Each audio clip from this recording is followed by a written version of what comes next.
Shalom, shalom, shalom, haleluya, haleluya, terpujilah nama Tuhan. Selamat pagi buat kita semua.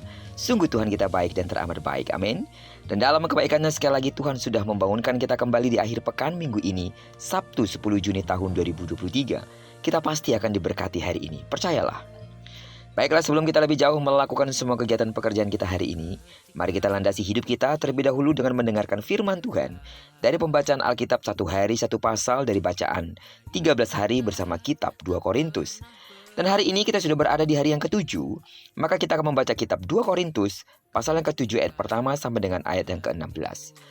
Judul renungan kita hari ini, pertobatan yang membawa sukacita. Sebagai pengantar renungan ini saya akan coba bacakan untuk kita ayatnya yang keempat. Aku sangat berterus terang terhadap kamu, tetapi aku juga sangat memegahkan kamu. Dalam segala penderitaan kami, aku sangat terhibur dan sukacitaku melimpah-limpah. Jika ada sebuah pertanyaan yang mengajukan, dapatkah kita berbahagia dalam segala keadaan? Maka tentunya siapapun yang ada dalam keadaan sukacita mungkin akan menjawab bisa.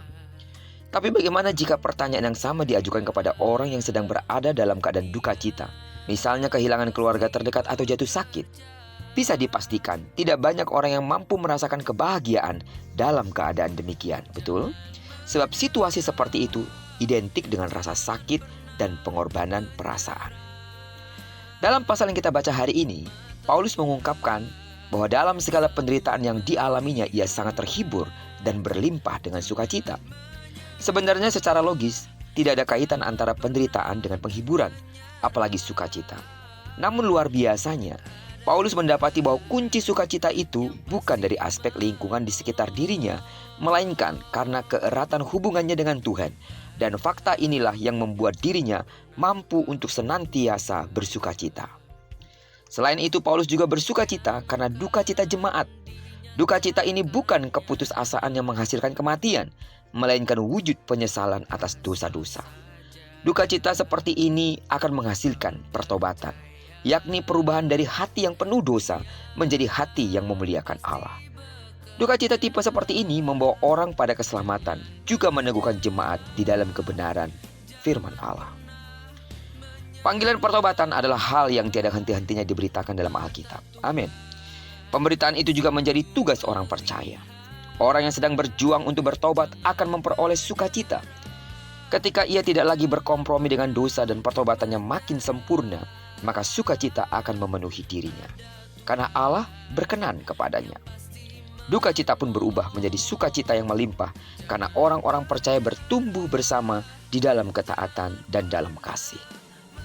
Karena itu sidang jemaat Tuhan, mari kita arahkan mata, pikiran dan hati kita hanya kepada Tuhan, agar kita berhenti melakukan dosa.